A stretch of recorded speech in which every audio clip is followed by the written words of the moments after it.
But like I say, and now it's what time is it? It's 20 till 6. And that's another thing. Between winter and summer, there's about 45 minutes, maybe an hour. I don't think so. I think it's 45 minutes. Difference in the daylight hours. So daylight savings really doesn't mean anything down here.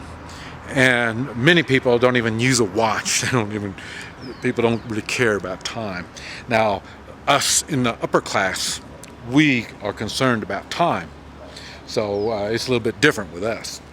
But I say, and it's probably about, I want to say 85% of the population is Maya Indians. And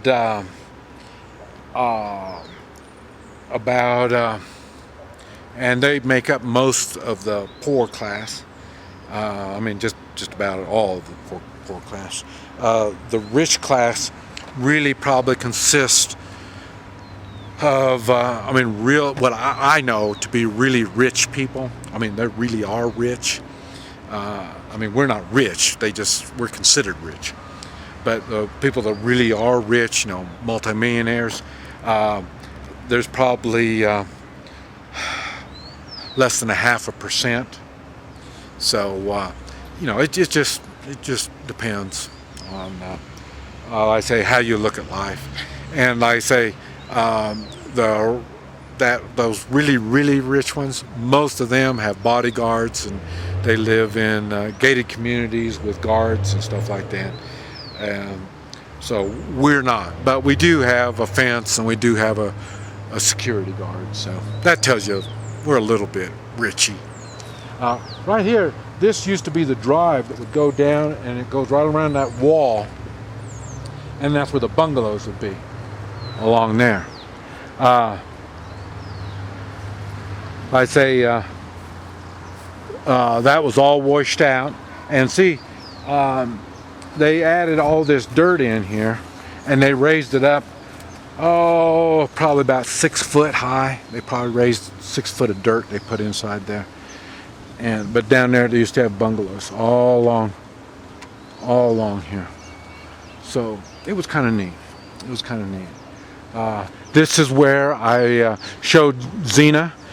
See the back of the car. I don't even know if you can see the back of the car over there. But anyway, behind that is Xena's jungle, Salva, and that's where Xena would stay. And I did a video where I did a hand signal, and she just came out by herself. And that's what I did when I crossed borders, when they wouldn't let me take the dog across.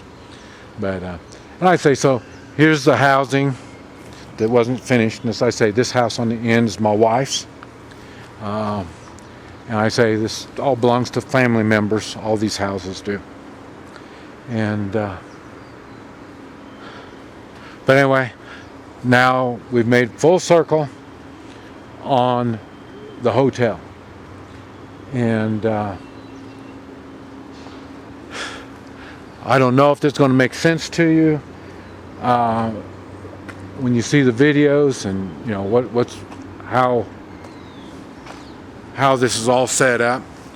But anyway, I wanted to show you my house, and I wanted you to try to understand, because I'm shaking the bushes looking for a woman, and all these women are always thinking, you live in a hotel?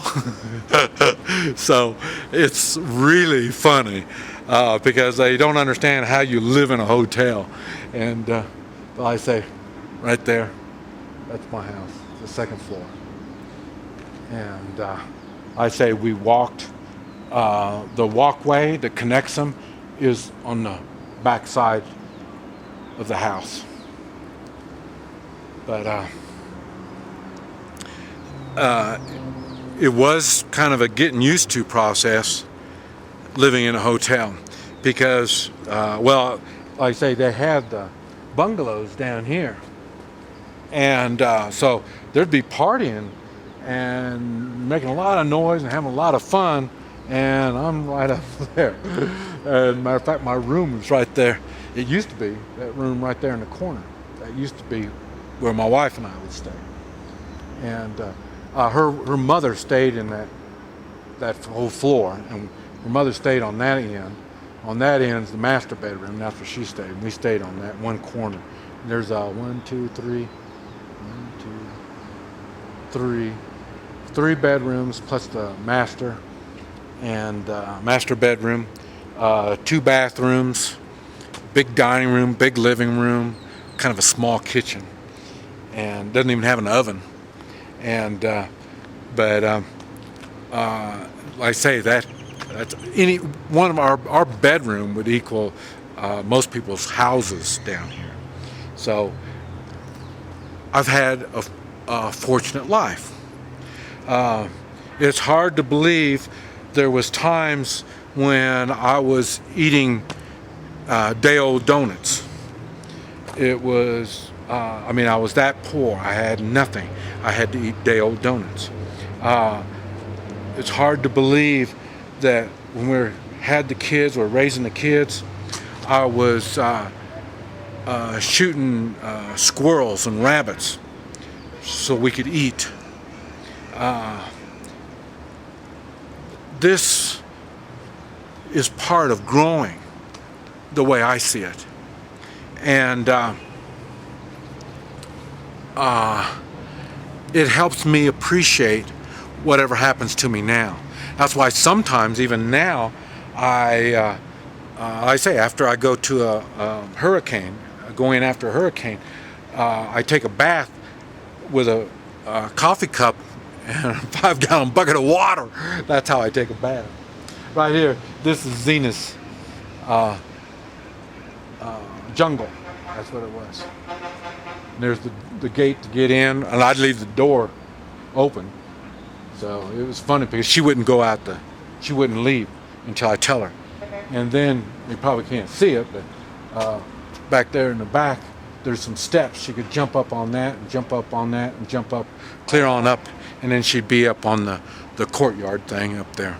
And then she'd run down and go over there. And the same thing here. If I'm here and I tell her to come, she'd have to go and jump up and go all the way around and come over here to come to me.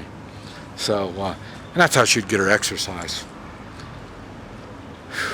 Boy, this is figs. That's fig tree. Oh yeah. If I show you, we got apple trees, peaches, pears, all kinds of stuff inside there. And that's another thing. Anna's mother and father liked having Zena in here because that kept people from stealing all of our fruit. So it was kind of neat. And here you see the Annexo. See the sign, Annexo, and below it, salons. So that's where the meeting rooms are. So you can either go straight like what we did. We went around and came around, or you can come right on up here and go on.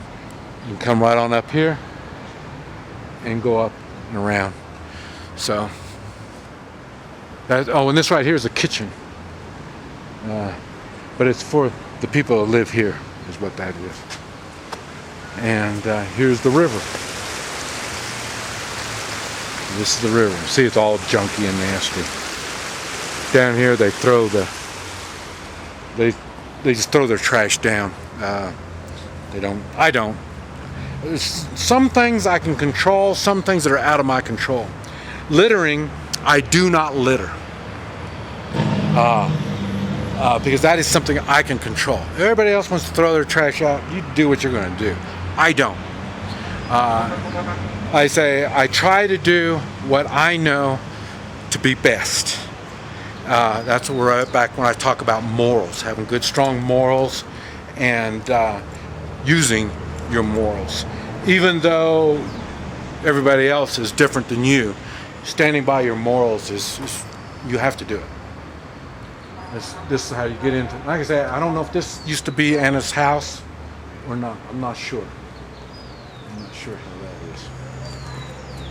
And this is some kind of a melon is what's growing here. Usually they have a whole bunch of these things. I like those, but they don't have it now. I don't know what's going on. I'd say so. This other one's going to be a bunch of melons of some type. And here now we're back up to the road. I hope you enjoyed the tour, and feel free to give me an email. I'll be happy to pick you up in Guatemala City and bring you down here, and you can stay. I offer classes when you're here, and make sure you get good fresh food. You stay here at the hotel, so you got safe housing. It is clean. You will be taken care of, and if you're coming down here for either the Hoi Chi, where we can work on your health, they've got all kinds of different kinds of health ways we can improve your health down here, all natural, and I say with the good food and all this kind of stuff, it's really good. Or on the hot spot, in other words, survival skills. And like I say, my survival skills are a whole lot different than most people. Most people think surviving, you go in the woods and try to survive. And my survival skills is how to survive among people and survive situations. And that's the kind of stuff that I teach. And I say now I'm also into teaching close quarter combat, different kinds of weapons, other than firearms. Like I say, firearms are illegal down here, so it's a little bit different.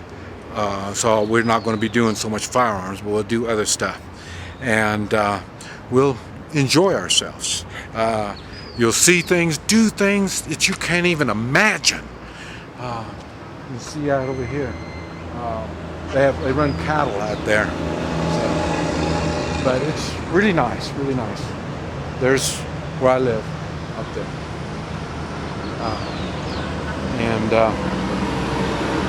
But anyway, I want you to see and understand, and this is a third world country.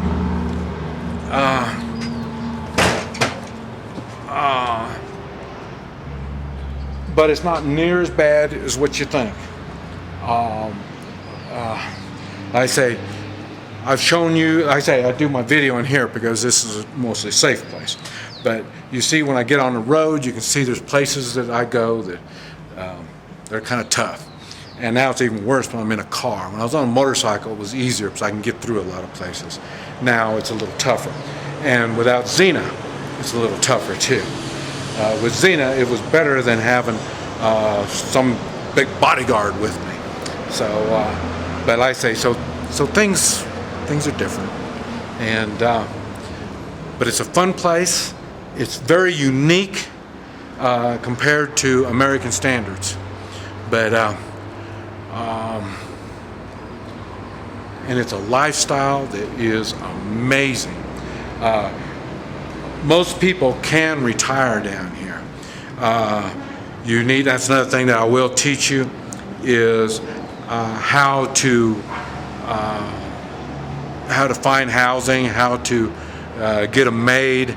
Everybody's got a maid down here. I'm the only one without a maid. They cut my maid off. But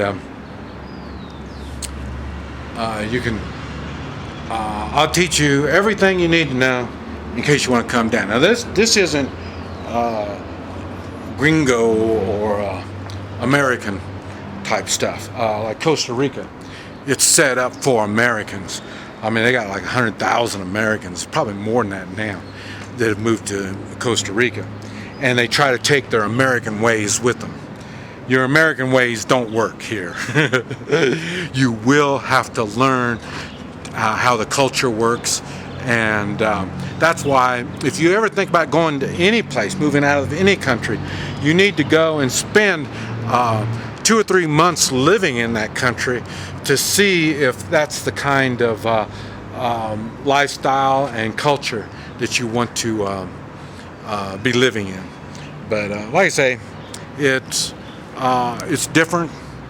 And for me, I love it. But to each their own. You just see. I want to thank you for coming with me on this tour. I say I make my videos as if you are with me and we're walking or we're sitting down talking. That's the way I make my videos. And I want to thank you for coming with me, and I appreciate it.